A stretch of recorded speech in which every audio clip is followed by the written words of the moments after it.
Droomdelwers deur Esta Stein, hoofstuk 11. Jemina het al hoe stiller geraak, en soos altyd as sy depressed is, het sy winkels toe gegaan en gaan koop, maar hierdie keer het sy groot gekoop. Daar het 'n nuwe wasmasjien by die huis aangekom, 'n fully automatic, en toe 'n tuimeldryer. Sy het vir haar nuwe klere gekoop en vir Daggy en Denver splinte nuwe visstokke en nuwe baadjies vir kerk. En toe kom daar nog 'n nuwe met furries, nuwe mat vir die sitkamer ook aan. Toe Gerald haar vra wat gaan aan, toe sê sy dis haar savings wat sy gebruik om hulle tog nie meer Atlantis toe gaan nie. Maar Gerald het sy eie probleme gehad. Al hoe meer mense het by hom kom kla oor hulle sukkel met huise in Dwarsmansdal. Party het gehuil, party was kwaad. Niemand het geweet wat aangaan nie. En by die skool het Jemina met haar staf gepraat, maar dit was eintlik om vir Vos beet te kry. Want Vos was aan die hand tydruk met al sy meetings. Dis pouse en die personeel is besig om tee te drink in die klein personeelkamer. Soos altyd, wanneer Jemina iets op die hart het, kap sy haar teelepel teen die rand van die teekoppie. Hulle hou op praat en kyk na haar. Ek het net vinnig iets op die hart. Soos julle weet, heers hier alreeds 'n gees van verwardheid onder die kinders, wat ons nie kan bekostig nie. Die eksamens lê voor. Ek verwag van julle om julle waardigheid en kalmte van gees te behou, en nie betrokke te raak by opsweepery nie. Haar oë gaan oor Gretel, Gaaitjie Willemse, Trudy Muggles, Annie Herold, en dan kyk sy na Vos Philander, wat van sy stoel af opspring. Ons is almal reeds so geïnvolveerd dat ons nie weet hoe ons dit het nie, juffrou. Almal van ons. Waar gaan ons poste kry as die skool sluit? Die wat kalmte van gees gebou het. Kan juffrou dit guarantee? Nee, juffrou, dit werk nie so nie. Ons het ons regte. Ons moet laat die wêreld weet hoe hulle ons hier wil uitdrywe. Because why? As ons wit was, het hulle 'n ander plek vir hulle holiday resort gesoek. Maar nou is ons brein en hulle dink ons is dom. Hulle is rassiste, juffrou, en juffrou kan maar sê wat jy wil, feite is feite. Dis Gretel wat opstaan. Ek stem saam met Vos. As ons nie roep nie, gaan niemand ons hoor nie. Sy kyk na Vos en glimlag. Sorry, ek is so wit soos 'n lelie, Vos. Ek mind nie griet, sê Vos, sy charmante self. Jy's my favorite whitey, and jy's beautiful. Dankie, Sean. As jy so dink, Vos. Sy kyk weer na die ander. En sorry, die Redlinghuise is my familie, maar dit maak my nie minder van 'n vlaktevleier nie. Dit maak my juist meer, en daarom stem ek saam, dat die wêreld van ons moet weet. Hoor, skree Vos. En die hele personeel begin hande klap. Jemina staan afgetrokke na hulle en kyk. Is hulle nie miskien reg nie, wonder sy met eens verward. Die volgende middag het die vlaktevleiers in die strate van Dwarsmansdal getooi met posters. Hulle het opgeruk tot by die munisipale kantore. Vos was vooraan met 'n petisie. Meneer kom haastig die privaat kroeg binne. Faitjie, weet jy waar meneer is? Hy was nou net hier, hy was op die foon. Ek was nou net in Dwarsmansdal, weet jy van die optog? Die mense het gepraat daarvan, mevrou. En wat het hulle gesê? Maar Faitjie antwoord nie, want Rudy kom binne. Gous het my gebel, daar is 'n betoging in Dwarsmansdal voor die munisipale geboue. Hulle wou die kantore beset, hulle moes die polisie laat kom, want die mense was oproerig. 2 is in hegtenis geneem. Faitjie glip agter die kroegtoonbank in en, soos altyd, wanneer hy by is, waar hy nie by moet wees nie, begin hy die toonbank afvee soos een wat horende doof en siende blind is. Meneer kyk ontsteld na Rudy. Ek weet van die optog, ek was nou net in Dwarsmansdal vir die kruideniersware. Dis 'n belaglike lot en my suster is natuurlik heel voor in die koor tussen die gepepel. Die boheemse drama queen. Ek skaam my mors dood, almal weet sy is my suster. As mens net weet waar alles gaan eindig, want hulle kan hand uitdruk. Gou sê die oproerige faksie is nie vlaktevleiers nie, dis mense van Dwarsmansdal, van Suidhoek. Hoekom hulle? Daar's van die Suidhoekers wat al lankal aansoek gedoen het vir hulphuise, en nou is hulle bang dat die vlaktevleiers voorkeur gaan kry. Dis hulle wat die moeilikheid maak. Hulle man is Vince Makuba, wat voorheen 'n pos by die munisipaliteit gehad het. Hy was die behuisingsbestuurder, maar is ontslaan oor korrupsie. Hy het toe reeds huise uitgedeel aan al sy chommies uit die Oos-Kaap. Nou het hy sy mes diep in vir die raad en steen die vlaktevleiers om wraak te neem. Gous dink dis ook hulle wat die aand by die skool die opstokers was. En Vos Philander? Natuurlik was hy daar. Hy het 'n petisie aan Gous oorhandig. As ons vir Vos aan ons kant kan kry, dink my net hardop. Vir Vos? Hoe? Mens kan met hom gaan praat, om 'n aanbod maak, as die een of ander bestuurder in die vakansieoord, of iets. Rudy sug. Toe Gilbert met die idee van die vakansieoord begin het, het ek hom gewaarsku teen presies dit wat nou aan die gang is. Meneer kyk hom gekoud aan. Nou is dit Gilbert. Dis die fout wat jy nog jou lewe lank met Gilbert maak. Wanneer daar 'n probleem is, dan verdwyn jy met eens op die agtergrond en was jou hande in onskuld. Rudy kyk haar moedeloos aan. Ek probeer net sê dat ons nie vervos aan ons kant sal kry nie, net so min as wat jy jou suster aan jou kant kan kry. Met iets onthou hy Gretel se warm hande, wat die wond op sy kop saggies skoonmaak. Die geur van vars gemaalde koffie, die hartlike atmosfeer van deur shirts, en hy wens hy kan weer al kom. Die volgende dag was daar nog 'n optog. Die slag voor die hotel. Hulle het daar staan en raas met posters in die hande en hulle het die vuil goedromme uitgegooi. Die polisie moes hulle uitmekaar uit gaan maak met rookbomme. Daai aand laat, so het Faitjie vertel, het iemand 'n baksteen deur die hotel se eetkamervenster gegooi. Die glas het oralste gespat. Die polisie het gekom en gesoek, maar al wat hulle kon kry was 'n poster wat onder 'n klip op die stoeptrappe gelê het. Vlaktevlei moet bly. Die storie van Vlaktevlei het in die koerante gekom. Ons was nie meer alleen nie. Die wêreld buitekant het van ons begin te weet. En toe kom die TV-mense ook. Hulle was van die SABC2. Hulle het 'n program gemaak vir My Kontry wat Woensdag aande wys. Die kinders het alle agter die TV-lorry aangehardloop. Hulle het oralster hulle koppe ingesteek want hulle wou ook geskiet word. Almal was opgewonde. Vlaktevlei se strate het gewemel. Ons was op die map. 'n Groot groep mense drom saam om die aanbiedster wanneer die kamera in haar rigting draai. Hulle raak stil wanneer sy na die kamera kyk en begin praat. Die bruin gemeenskap Vlaktevlei aan die Weskus is geruk deur die nuus dat die vreedsame dorpie ontruim sal moet word om plek te maak vir 'n luukse ontwikkeling, the West Coast Holiday Resort, wat binne hierdie aangelê sal word. Ons gesels nou met van die jarelange inwoners. Aunt Faitjie tree effens senuweeagtig nader en vat aan haar netjie se wit kopdoek. Die kamera draai na haar toe en 'n stilte daal neer. Aunt Faitjie glimlag breed en praat sonder om asem te skep. Ek is Faitjie Koopman, ek het my 5 kinders almal hier so groot gemaak, mevrou en my man werk op die panne by die sout. Hoeveel hier oor die feit dat die dorp sal moet plek maak vir die vakansieoord? Vir Faitjie kry hulle nie sommer hier uit nie, mevrou, ek sal met lyf voor die bulldozers loop en lê, hulle kan my maar liewerster pap trap voordat ek gee pad. Aan Faitjie word luid toegejuig. Vos Philander in 'n netjies pak klere staan nader. Die kamera is op hom. Wat is u gevoel, meneer?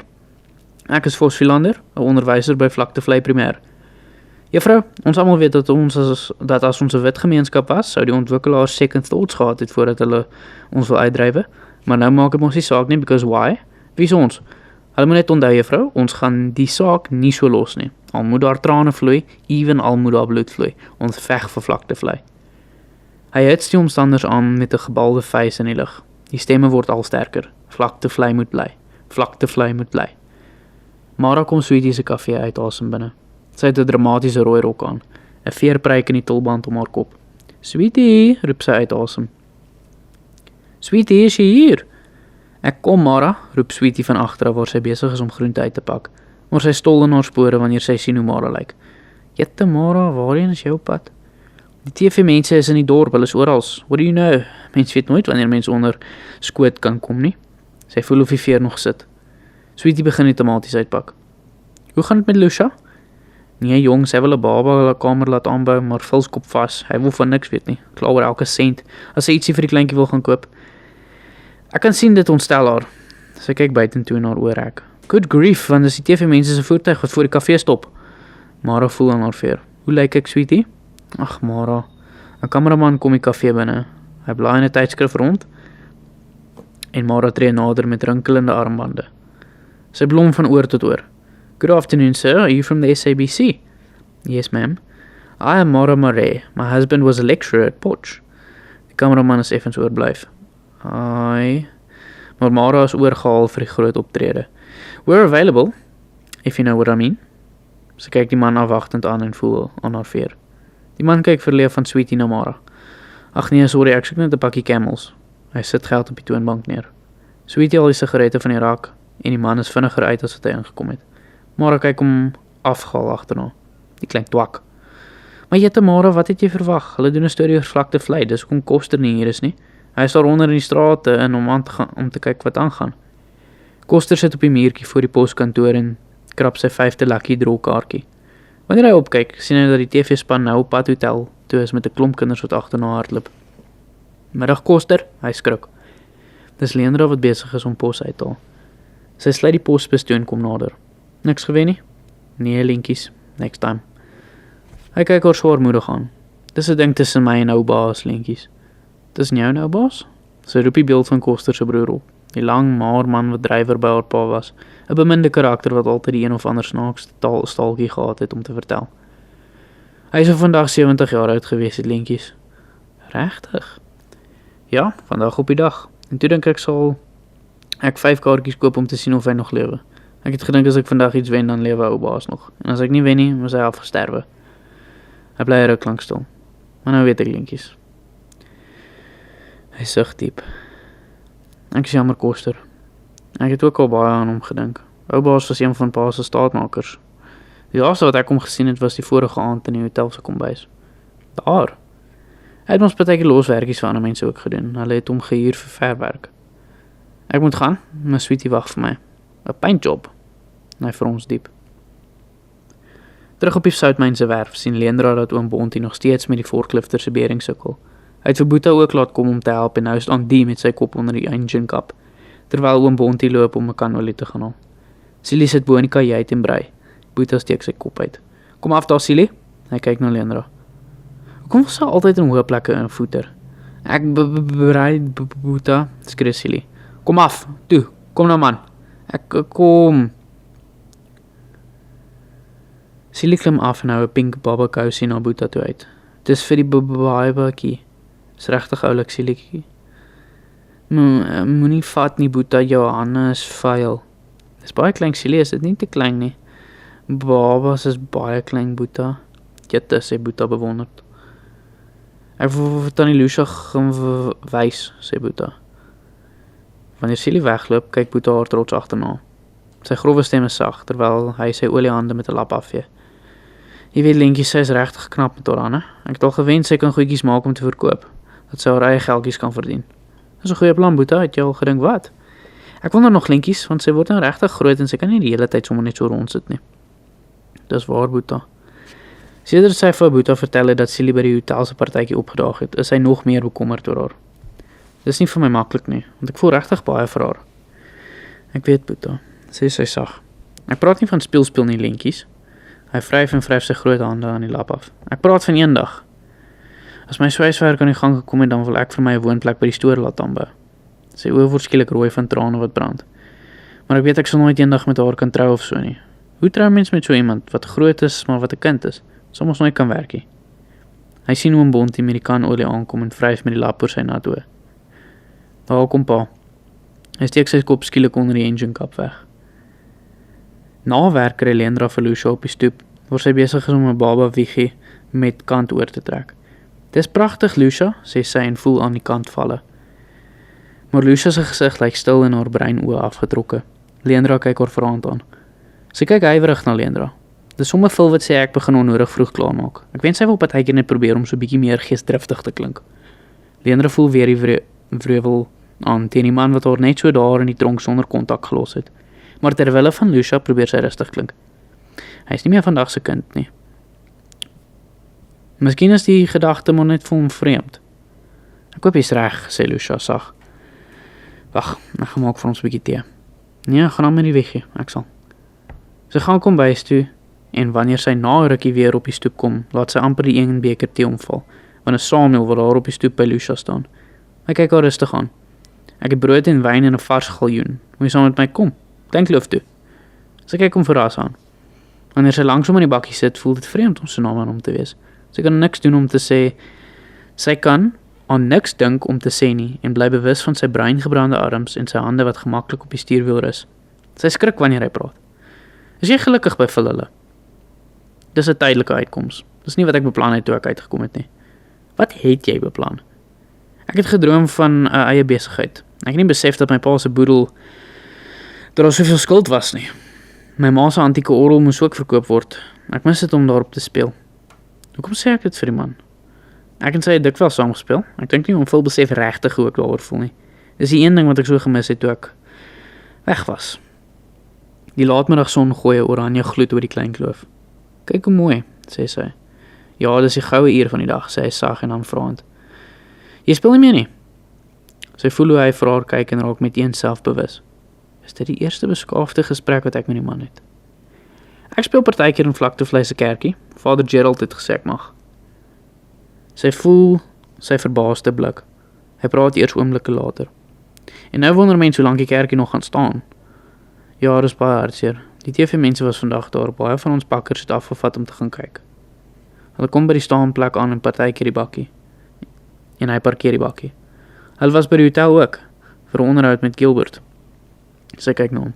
Die redelinghuise dink en dan sien sy die motor wat langs die karavaan geparkeer is. Dit kan net Patty se kar met pink skoenlapperplakkers op die agterste ruit wees. Die bottel Franse champagne op ys en 2 glase wat daar uitgepak op 'n tafeltjie voor die karavaan staan, bevestig haar vermoede. 'n Frons ker voor Samuel se voorkop. Hy kyk haar erg verleë aan. Ek is jammer, Leandra, ek het nie geweet sy is hier nie. Wag net. Sy kyk blitsend na hom. Wat ek wou sê is dat die redelinghuise dink die wêreld behoort aan hulle. Hy klim uit en gaan die karavaan binne. Leandra klim ook uit. Patty se smeelende stemmetjie kom uit die karavaan. "Haai, waar's jy dan? Ek het champagne gebring en solank jou plekkie warm gebroei." Leandra vat die bottel champagne en loop. Sy loop vinnig weg oor bosse en klippe en teen die tyd dat Samuel weer sy verskyning maak, is sy reeds buite sig. Sy loop af met die paadjie en gaan sit 'n eind verder op die rots. Sy maak die bottel Moët en Chandon oop. Sy vat 'n paar bruisende koue slukke. En dan lig sy die bottel op en gooi dit teen 'n rots. Dit breek in skuimende stukke. Sy loop vinnig verder. Toe sy onder in die dorp kom, wil sy nie huis toe gaan nie. Die bekende reuk van Politoer walm tussen die kerkbanke op. Sy maak die orgeltjie oop en soek die bekendheid van die vergeelde klawers wat onder haar vingers wegsink en die klanke ooptower. Oomblikke lank maak sy haar oë toe en hoor sy hoe haar ma speel. En sy sien die ou orgel daar in die eetkamer met die fyn houtsneewerk en die koper kandelare. Die bekende klanke van haar kleintyd laat die woede wegsmelt en vul haar met nostalgie. Wanneer sy ophou speel, praat Gerald Killian langs haar. "Nee, moenie ophou speel nie. Want ek voel vanaand so Saul wat David se siter nodig het." Sy kyk hom vraend aan. Hy klink totaal gebroken. "Ek wil op vlakte vlei bly om my mense deur die moeilike tyd te help, maar ek is geen leier nie. Ek beteken so min. Ek het nie antwoorde vir my mense nie, ook nie vir myself nie, en het voel asof God my verlaat het, want ek het 'n boosheid in my hart." Watter boosheid kan so 'n man ook genaamd in sy hart hê, wonder sy met die diepe respek wat sy van die begin af vir hom gehad het. "Ons is maar net mense, Vader Gerald. Ons het almal sonde. En God weet dit." Trane begin oor sy wange loop. Dis die ergste van alles, dat hy dit weet. En dat hy ook weet dat my sonde vir my so kosbaar is, dat ek nie wil verloor nie. En as ek moet kies, dan kan ek nie. Hy kyk haar met magtelose eerlikheid aan. Ek is nie werd om op hierdie preekstoel te staan nie. Sy sit lang oomblikke doodstil met haar hande wat steeds op die klawers rus. "Vader Gerald, toe ek in die tronk was, het ek dikwels onthou wat my pa eenmaal gesê het. Dat God 'n sagte plekkie het vir die wat worstel. Want as ons nie worstel nie, dan hou ons op soek na antwoorde. En as ons ophou soek, dan vind ons niks. En as ons niks vind nie, dan word ons leeg." Hy kyk haar aan met 'n dankbare deernis. Sy loop huis toe. Dis sterk skemer. By my sweetie se kafee stop Samuel se bakkie langs haar met skreeuende remme. Hy klink kort af. "Kom klim in, ek het jou oral gesoek." Al die vrede in haar is met eens tot niet.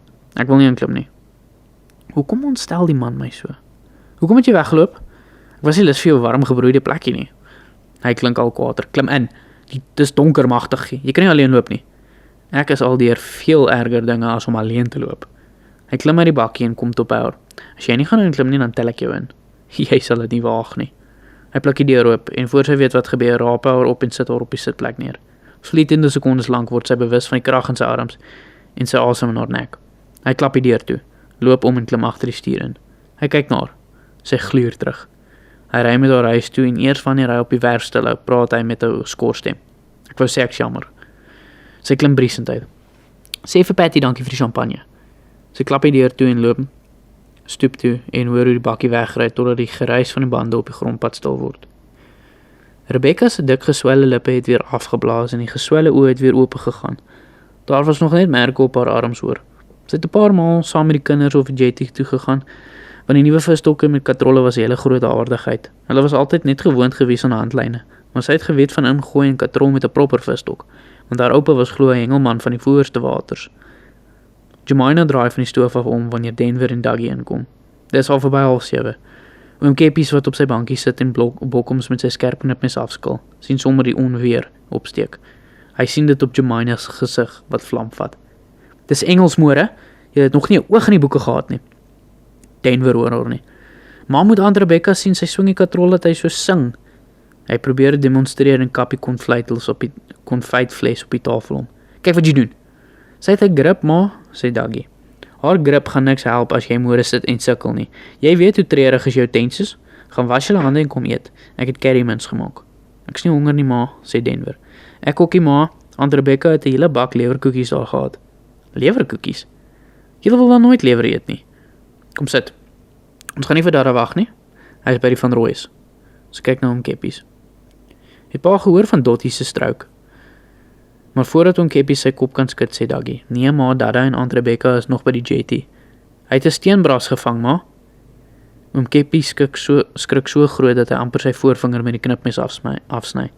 En toe staan Gerald kaalvoet met sy pakklere aan in die deur. Sy broekspype is opgerol. Sy nat Bybelsak en sy skoene hang oor sy skouer. Hy hou die vis triomfantelik in die lug. Catch the ray, roep hy opgewonde uit. Hy sit sy arms om Jemina se lyf. Hy moet in die pan kom. Maar Jemina kyk na die vis asof dit 'n slang is. Vat die vis vir Rebecca. As sy so wonderlik kan visvang, kan sy seker net so wonderlik pak ook. Hy kyk oor verleë aan en sit die vis by die wasbak neer.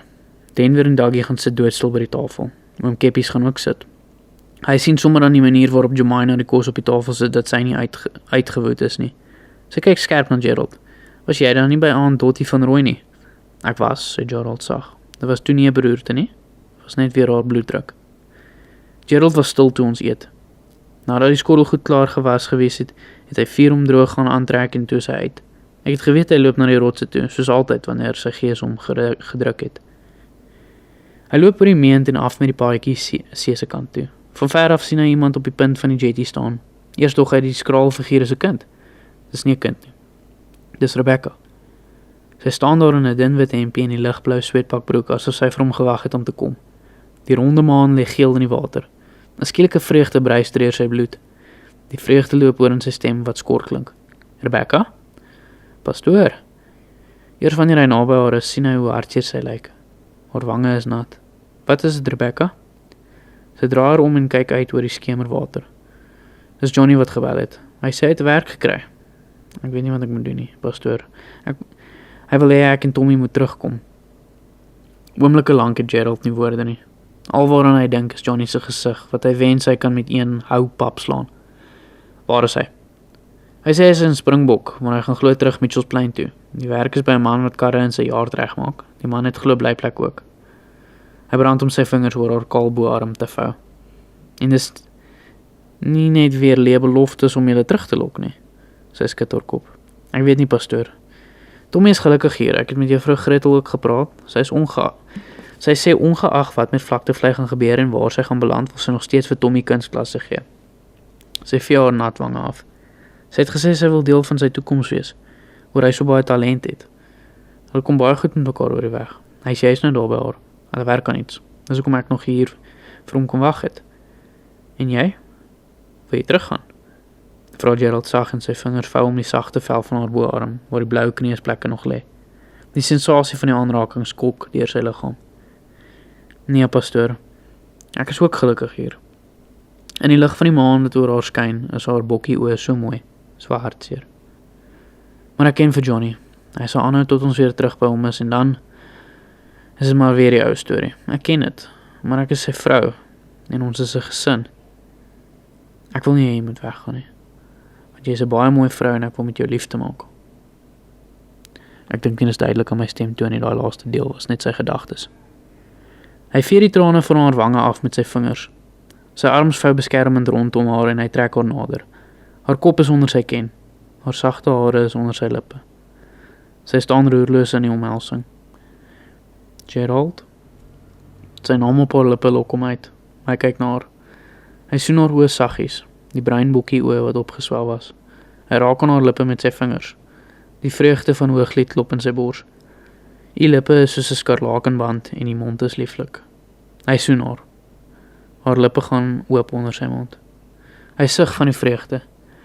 Dat sy nie terugdeins wanneer sy hand om haar bors vou nie. Hy hou nie op om haar te soen nie en in lang benevelde sekondes besef hy dat sy hom wil hê, soos hy vir haar. Sy hand glip in die blou sweetpakbroek in en hy voel hoe dat haar liggaam besig is om opgejaag te word tot onbesonne oorgawe. Kom my beminde. Hoe mooi en hoe lieflik is hy onder al die genietinge. Die begeerte om haar syne te maak, oorweldig hom. Maar skielik stoot haar hande om saggies weg. Sy kyk na hom. Hy hoor haar asem wat effens jaag. Ek kan nie, Gerald. Sy begin weg te beweeg oor die ou plankvloer van die jetty wat onder haar voete kraak. Hy staan met leë hande en kyk hoe sy van die rand afspring en dan in die rigting van Gretel se huis hardloop. Hy kyk die aandhemel in.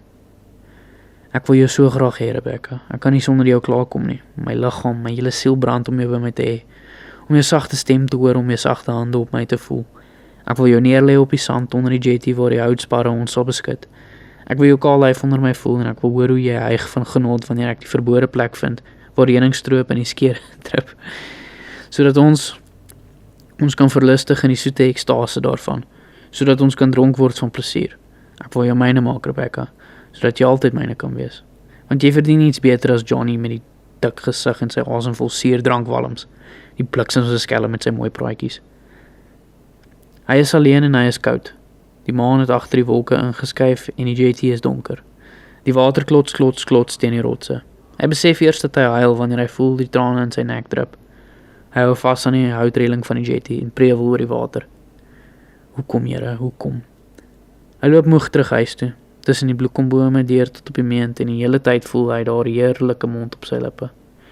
Die volgende dag brand hy om haar weer te sien. Hy kan aan niks anders dink nie. Die gedagtes om haar jaag om rond en teen 5 uur sorg hy dat hy op die stoep is. Dis die tyd dat sy van die hotel afkom. Hy hou die paadjie dop. Waar is sy? Wonder hy ongeduldig. Wag even iemand, praat sy pa skielik agter hom en hy skrik. Hoekom weet sy pa altyd alles? Nee pa, ek staan sommer en dink aan dinge. Hy sien lus vir praat nie en hy gaan in. Hy voel hoe sy pa se oë agter hom brand. Het word 5:30. Het word 6 uur. Het word etenstyd. Waarna toe gaan jy? Vra Jemina, toe hy na ete uitgaan. Kantoor toe. Ek het nog werk. Hoekom kan hulle my nie uitlos nie? Skreeu dit in hom. Hy kom op die stoep en sien die flou kerslig flikker agter die klein gordyn van die groen hokkie. Sy's daar, besef hy en bly botstil staan. Ek kan gaan klop, dink hy. Ek kan maar net gaan hoor of sy weer iets van Johnny gehoor het. Dis al. Maar hy loop nie soontoe nie. Hy kom by die kerk en in die bekendheid van sy kantoor waar sy boeke en papiere oor die lesenaar oop gesprei lê, gaan sit hy roerloos. Minute gaan doodstil verby. Hy trek sy deurleefde Bybel nader en soek, maar hy weet nie waarna nie. Hy kom by Romeine uit. En jy is oortuig dat jy 'n leidsman is van blindes, 'n lig vir die wat in duisternis is, 'n opvoeder van onverstandiges, 'n leermeester van onvervarenes. Jy dan, wat 'n ander leer jy jouself nie? Jy wat preek dat 'n mens nie mag steel nie, steel jy? Jy wat sê dat mens nie oorspel mag pleeg nie, pleeg jy oorspel? Hy staar gebroken na die woorde, staan dan swaar op en gaan huis toe. Jemina is in die kombuis. Haar pakke skoolwerk lê op die tafel. Hy kan nie verstaan dat sy so normaal lyk te midde van die storm wat in sy kop woed nie. Sy staan op en skakel die ketel aan. Sy haal bekers uit die kas. Sy maak tee. Pa sal kamer toe. Sal jy sy tee vat?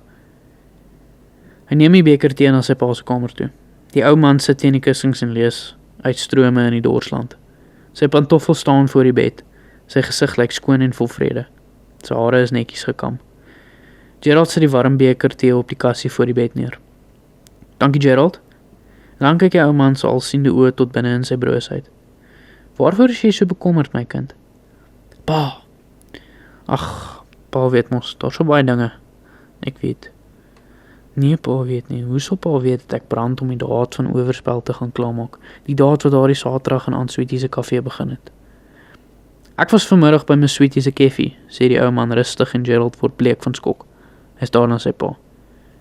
Hoe weet pa wat ek dink? Toe kom Faitjie daar aan en hy sê Johnny Cooper het glo vir Rebecca gebel. Hy wil hê sy moet teruggaan om te gaan. Hy het glo werk gekry in die Kaap en hy wil liewer nie vir sy pa sê dat hy daarvan weet nie. Hy probeer sy stem rustig hou. En wat sê Faitjie? Gaan sy? Ja, Faitjie sê sy dink daaroor. Die opstand in hom breek uit. Ek weet nie hoekom Rebecca wil teruggaan na daai simpel siel toe nie. Om weer geslaan te wil word. Om weer iewers op 'n koffie stoep gelos te wil word. Waarvoor? Stadig Gerald. Die ou man se oë kyk vas in syne. Sy's getroud met die man. En dis nie vir ons om te oordeel nie. Hy steek sy beaarde hand uit en vat die beker tee, versigtig van die bedkassie af. Hy proe daaraan. Dis beter dat sy weggaan, my kind, en jy weet dit baie goed. Dis met een so stil dat dit vir Gerald voel of sy pa die klopping van sy benoude hart kan hoor. Hy kan niks dink om te sê nie. Nag pa. Nag my kind. Hy sien haar die volgende middag wanneer sy van die hotel afkom in haar swart en wit uniform met haar plat swart skoene aan en haar groot sak oor die skouer. Sy kom in die paadjie tussen die bloekoms aangestap en hy loop haar tegemoet. Middag pastoor. 'n Dowwe gevoel van teleurstelling prik deur sy brein. Ek is nie meer Gerald soos op die jetty nie. Hy sukkel om sy stem standvastig te hou. Het jy alweer iets van Johnny gehoor? Hy sal seker môre weer bel. Sy kyk hom stil aan. Rebecca, hoor nou die aand. Ons hoef nie daaroor te praat nie, pastoor. Nee, ons hoef nie, sê hy stadig. Sy kyk hom onseker aan. Wat my aanbetref, was dit iets wat nie gebeur het nie. Nou goed. Haar oë is pynlik eerlik. So iets het nog nie met my gebeur nie. Met my ook nie. Toe draai sy om en loop na die groen hokkie toe. Hy sien hoe Tommy aangehardloop kom en hoe sy hom in haar arms opraap. Hy loop stadig huis toe, elendig leeg.